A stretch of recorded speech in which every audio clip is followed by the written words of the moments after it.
Le Donbass reste le théâtre de violents combats au lendemain de l'échec des pourparlers de paix de Minsk entre Ukrainiens et séparatistes pro-russes. Les affrontements entre les deux camps dans cette région de l'Est de l'Ukraine ont fait au moins 20 morts ce dimanche, des militaires mais aussi des civils.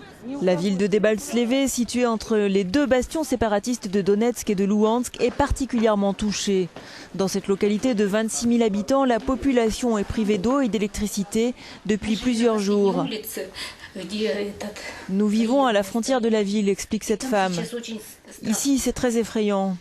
Nous ne voulons pas la guerre, nous voulons la paix. Nous voulons que nos enfants puissent jouer dans les cours plutôt que de vivre dans cet abri.